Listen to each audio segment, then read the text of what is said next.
Boa noite, mais uma vez, meus queridos irmãos.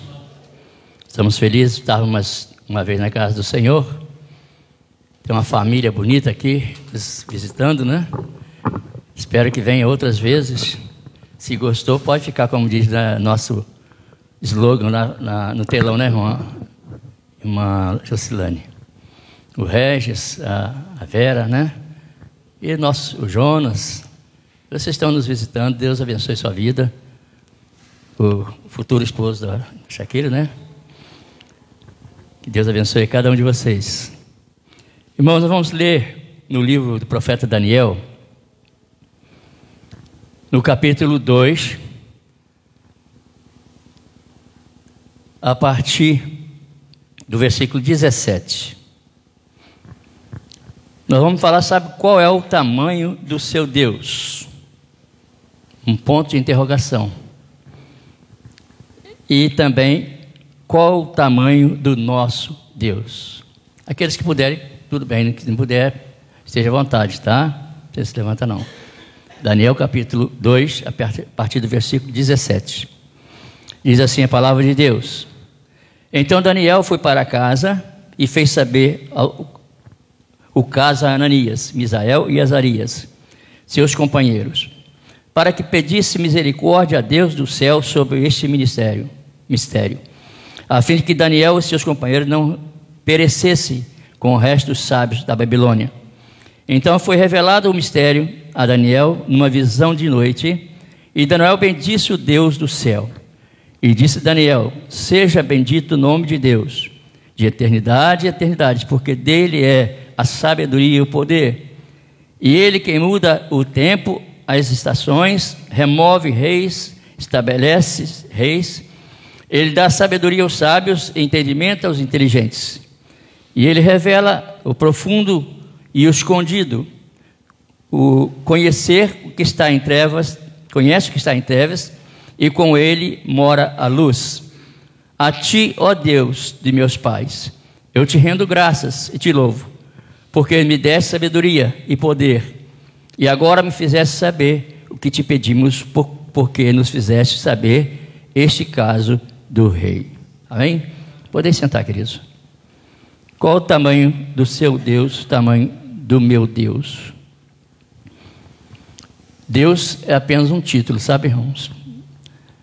O nome Deus são 4 palavras: Yahvé, Y, W, A e V-I-E, né? Yahvé, qualquer coisa assim, que é Javé ou Jeová.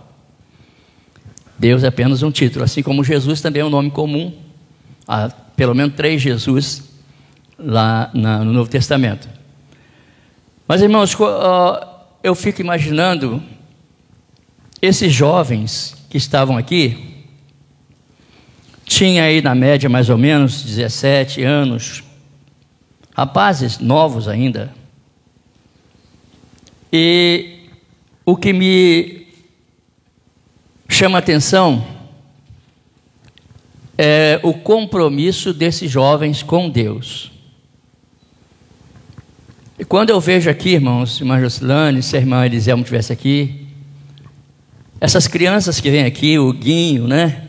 O Juninho, a Mariana, essa turminha maravilhosa que vem aqui, eu acredito até que esses meninos aqui também, esses 4 jovens, tiveram uma infância ouvindo da palavra de Deus. E a Bíblia diz que tem que instruir o menino o caminho que deve andar. Ensine o menino o caminho que deve andar, até quando envelhecer não se desviará dele. Esses rapazes foram trazidos lá de Jerusalém, que é considerada a cidade santa, a cidade que responde por Deus, religiosamente falando, e foram para a Babilônia, que era uma cidade, um país pagão. Ninguém lá tinha conhecimento do verdadeiro Deus. Certa feita lá em Cardoso Moreira, na secretaria, sempre a gente fazia um culto pela manhã, e eu estava incumbido de fazer, e eu li aquele Salmos 121, quando o salmista diz: eu elevo meus olhos para o monte, de onde me virá o socorro? Mas ele mesmo responde, ele faz essa pergunta para si mesmo, mas ele mesmo responde: o meu socorro vem do Senhor que fez os céus e a terra. Porque, irmãos, lá havia ídolos nos montes, nos morros, aqueles ídolos que eram postes, né, feitos por mão de homens, que eles adoravam como deuses. Mas esse Deus que nós adoramos é o Deus que não é visível, não é palpável. Deus é espírito. Jesus falou com a mulher samaritana: importa que eu adore em espírito e em verdade. E a finalidade desses 4 jovens foi algo tremendo, irmãos, como Deus age na vida daquele que é fiel a Deus. Esses jovens foram parar lá na Babilônia, e o rei mandou que eles comessem das iguarias que o rei comia também, beber do vinho que o rei bebia também. Mas Daniel propôs em seu coração em não se contaminar com as iguarias do rei. Não era fácil, irmãos, em terra estranha, com a ordem do rei, que mandava e desmandava. Mas Daniel chamou o cozinheiro, né, o eunuco, falou: olha, nos dê 10 dias, nos dê alimentos, frutas, legumes, verduras. Dentro de 10 dias, se nós não estivermos fazendo diferença, a gente vai comer e beber das iguarias do rei. E assim o eunuco fez. Durante 10 dias trouxe alimento assim saudável para aqueles jovens. No 10º dia eles se apresentaram. Estavam mais formosos do que os outros que estavam lá. E eles vieram com uma intenção. O rei da Babilônia disse: ora, a estes 4 jovens Deus deu conhecimento e a inteligência em toda a cultura e sabedoria, mas a Daniel deu inteligência de todas as visões e sonhos. Daniel se destacava entre aqueles outros colegas que estavam ali, e eu tenho certeza que tinha mais pessoas, mas aqui se faz menção a Daniel, a Azarias, a Sadraque, Mesaque e Abednego, né, que tinha outro nome, para trazer para nós esses ensinamentos, qual é o tamanho do seu Deus.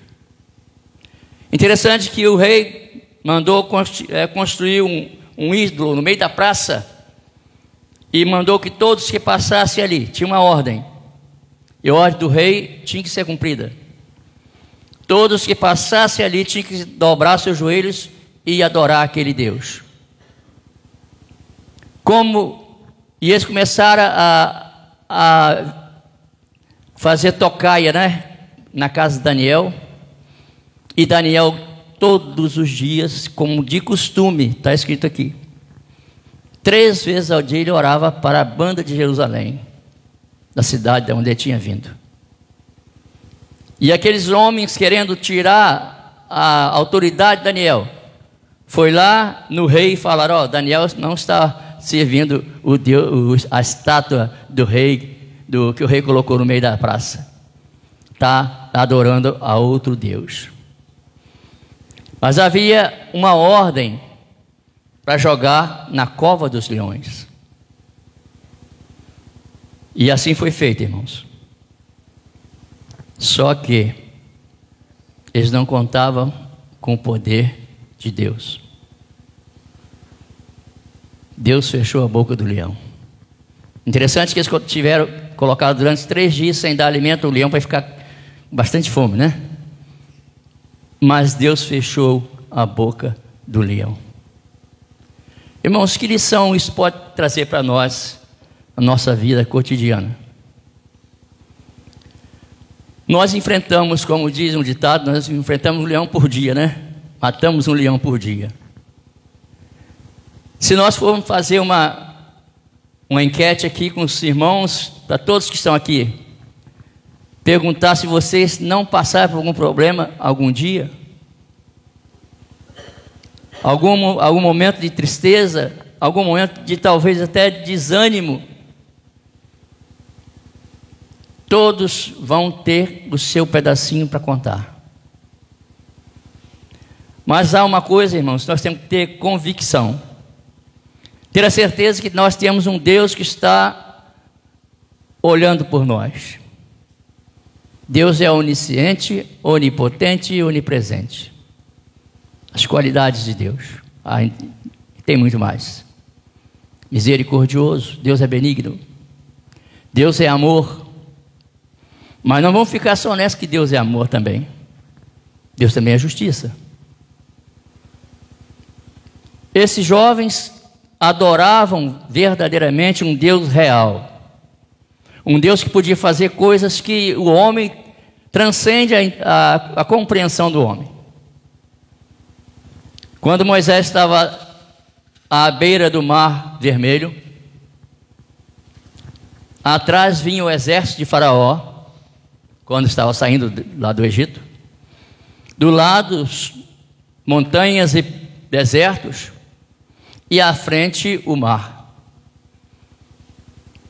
E enquanto, irmãos, nós olhamos para o chão, enquanto nós olhamos para as nossas dificuldades, nós não avançamos. Então Moisés olhou para o alto, e Deus falou com Moisés: toca na água com seu cajado. Naquele toque o mar se abriu, fez uma estrada no meio do mar, e a Bíblia diz que passaram todos os hebreus a pés enxutos, não molharam sequer a planta de seus pés. Mas veja bem, irmãos, quando terminar de passar o Mar Vermelho, aquele povo que viu essa maravilha que Deus fez, e logo após veio o exército de Faraó, entrou também no mar, achou que podia enganar a Deus. Deus mandou que tocasse de novo, e o mar se fechou, e matou todos os soldados, os cavalos, os carros de Faraó todinho. Então, lá depois, quando Moisés subiu ao monte para receber a tábua dos 10 mandamentos, quando ele voltou, aquele povo estava adorando um bezerro de ouro. Estava dizendo que esse foi o Deus que nos tirou da terra do Egito. Se há algo que entristece o coração de Deus, é a ingratidão. Deus nos faz maravilhas. Se você está aqui hoje, queridos irmãos, é porque Deus os trouxe até aqui. Deus nos trouxe até aqui. E a palavra de Deus diz lá em Josué, capítulo 21, versículo 45: de todas as boas promessas que Deus fizera à casa de Israel, todas elas se cumpriram. Todas. Porque Deus não é homem para mentir. Eu posso talvez pegar um compromisso com alguém e não cumprir com o meu compromisso. Mas Deus não. Deus não falha. Nós é que nos afastamos de Deus. Deus está sempre com as suas mãos estendidas. Isaías 59, 1. A eis que a mão do Senhor não está encolhida para que não possa salvar, nem seus ouvidos agravados para que não possa ouvir. Mas, o versículo 2, capítulo 59 de Isaías: os vossos pecados que faz separação entre vós e o vosso Deus, para que não vos ouça. E qual a solução? Deus tem solução para tudo, irmãos. Talvez não seja a solução que eu gosto, que eu acho que deveria ser, mas a resposta de Deus tem 3 objetivos: sim, não ou espere. Porque Ele sabe que lá na frente, se Ele disser sim, eu posso cair lá na frente, que eu não vejo o que vai acontecer, mas Deus vê. Deus é onisciente e presciente também.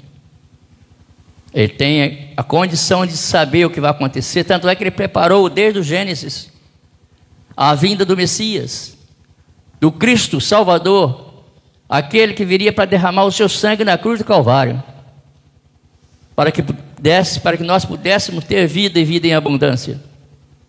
João capítulo 10, versículo 10, na parte B. Mas antes disso tem: o ladrão vem senão para matar, roubar e destruir. O inimigo está sempre ao derredor. Mas a Bíblia diz que o anjo do Senhor acampa ao redor daqueles que o temem e os livra. Quando nós vemos aqui, Daniel ouviu da parte daqueles sábios, daqueles agoureiros, né, que eram aqueles homens que faziam magias lá na Babilônia. O rei, interessante, irmãos, eu acho incrível uma situação dessa. O rei sonhou e queria que as pessoas adivinhassem o que ele sonhou e desse a resposta daquele sonho. Aí convidou os sábios, os magos, né, os encantadores, os caldeus, aquela turma toda ali, e ninguém resolveu o problema. Então o rei mandou que matasse um por um. Quando Daniel viu aquele alvoroço, perguntou: o que está acontecendo? Então Daniel falou, avisado e prudentemente, a Arioque, que era o homem, chefe da guarda do rei, que tinha saído para matar os sábios de Babilônia. Ele disse a Arioque, encarregado do rei: por que é tão severo o mandato do rei? Então Arioque explicou o caso a Daniel. E foi Daniel ter com o rei e lhe pediu que designasse o tempo, e ele revelaria ao rei a interpretação. Daniel teve que saber o que o rei sonhou e interpretar o sonho do rei. Eu acho, irmãos, tão assim, a gente sabe que é a verdade, que a palavra de Deus é a verdade. Paulo, falando de Timóteo, diz que essa palavra é digna de toda aceitação. Fiel a esta palavra e digna de toda aceitação. Quando eu falei das crianças aqui, irmãos, quem sabe que daqui a um tempo talvez a gente não esteja mais, pelo menos nós, Marcelino, já passamos dos 30, né? Não estaremos mais aqui, mas talvez o Huguinho está aqui na frente, pregando, cantando, o Juninho, né? A Mariana, que ela gosta de fazer coreografia, e as demais crianças, o filho da Elisel, chama Rafael, Gabriel, é Gabriel. Eu sei que tinha um El. Então é Gabriel. É meu amigo do coração, né? Nossos irmãozinhos, né? Quem sabe essas crianças também estão tendo a mesma instrução que Daniel e seus amigos tiveram em Jerusalém. Aprenderam de Deus, assim como Moisés teve os seus primeiros anos, até 12 anos, na casa da própria mãe, Joquebede. Ele aprendeu de Deus. Depois foi para a casa de Faraó. Aprendeu como ser líder.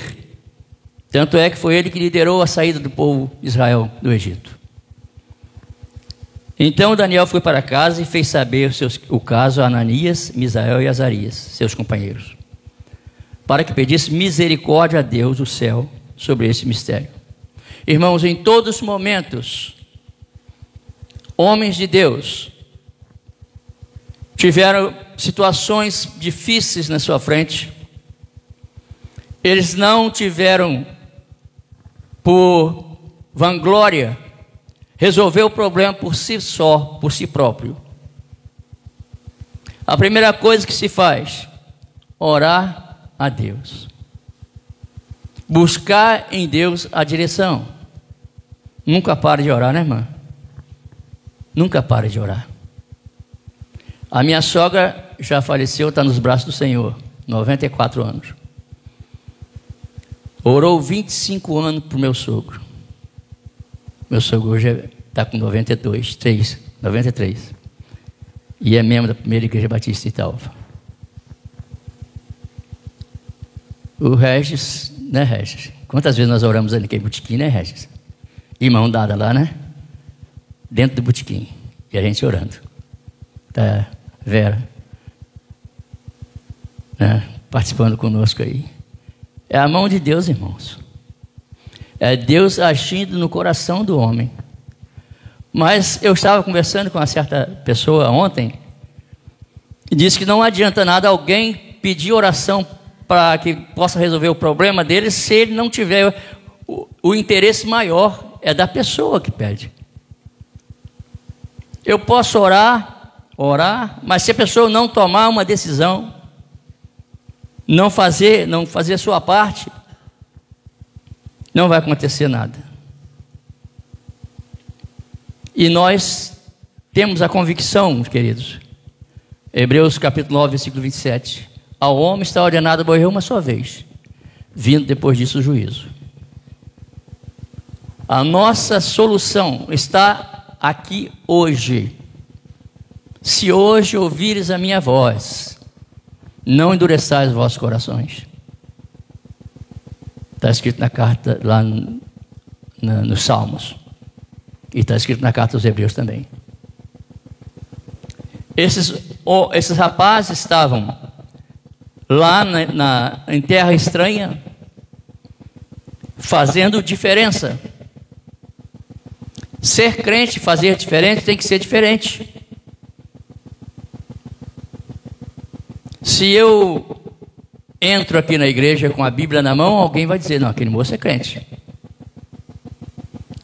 Mas se eu for lá para o campinho lá, jogar uma bolinha, vou de short, vou de camiseta, como é que alguém vai me saber se eu sou um crente em Jesus Cristo? Eu tenho um irmão lá em Itaú que disse que existe o testemunho e existe o testemunho. Alguém que não dá testemunho daquilo que é. Nós precisamos ter essa compreensão, irmãos, como tiveram esses jovens, mesmo debaixo da lei, debaixo da mão do rei. Daniel foi jogado na cova do leão, mas saiu ileso. E aquelas pessoas que o jogaram, foram jogados e foram comidos pelo leão. Os 3 jovens, Sadraque, Mesaque e Abednego, foram jogados na fornalha de fogo ardente, aquecida 7 vezes mais. Mas o rei, ao invés de 3 homens, ele viu 4 homens lá dentro da fornalha. Deus estava lá. Qual é o tamanho do nosso Deus? Determina o tamanho dos nossos sonhos. Somos o que cremos e a nossa fé é determinada pelo tamanho do Deus em quem confiamos. Deus conhece o meu coração. Deus conhece cada coração que aqui está. Se você tem o desejo de estar entregando a sua vida a Cristo, se você está afastado, queira voltar para a casa de Deus, o momento é esse, o momento é agora. Deus está dando a oportunidade. E eu disse a essa moça ontem lá na farmácia, 3 coisas que saem e não voltam, né? Já disse isso aqui algumas vezes. A palavra falada, depois que sai da boca, não volta mais, né? A flecha lançada, ela vai e não volta. E a oportunidade perdida. 1 minuto que passou, já passou. Não volta mais. Meia hora que passou, passou meia hora. Um dia que passou, passou um dia. Não volta mais. Eu não sei se amanhã eu tenho a oportunidade de declarar com os meus lábios, como Paulo fala lá no Romanos capítulo 10. Crê com o coração. Com o coração se crê para a justiça. E com a boca se faz confissão para a salvação. Isso chama-se profissão de fé. Aquele malfeitor lá na cruz disse para Jesus: Senhor, lembra-te de mim quando entrar no teu reino.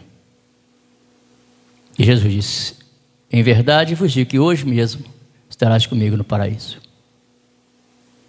Aonde você quer passar o final dos seus dias? No paraíso ou na fornalha de fogo ardente? Sendo que lá tinha 3 jovens que temiam a Deus. Saíram de lá sem sequer cheirar fumaça. Nem seus cabelos dos braços não foram sapecados. Porque tinha um 4º homem lá dentro, que era o próprio Deus, revestido de poder. E aquelas pessoas passeavam no meio do fogo. Ali, né? Não estava nem aí para aquele fogaréu todo ali. Porque Deus é o Deus criador e o Deus sustentador. É o Deus que nos conduz. Mas é preciso que você permita que Ele te conduza. E eu gostaria de dar essa oportunidade a você essa noite. Se quer fazer essa sua decisão, não espere para depois. Que seja hoje essa entrega. Que seja hoje a sua decisão firmada no Senhor. A minha fé e o meu amor estão firmados no Senhor. Se você quiser, ainda está tendo a oportunidade, pode vir aqui à frente, que a gente vai orar com você. Orar com você e por você, né? Senão, nós vamos assim agradecer a Deus mais uma vez, essa família maravilhosa. Oh, glória a Deus. Irmã Neuza, por favor, receba essa moça aqui. Deus abençoe, minha querida. Dona Vera. Por favor, irmã Neuza, o pastor Pedro não está aqui, mas a irmã Neuza é diaconisa. Faz parte da... Receba essa moça, dá um abraço especial. Que Deus abençoe poderosamente. É isso aí, irmãos. Não tem preço. Não tem valor. Uma alma vale mais que o mundo todo. Por favor, irmã Jocilane, venha orar aqui. Vou chamar de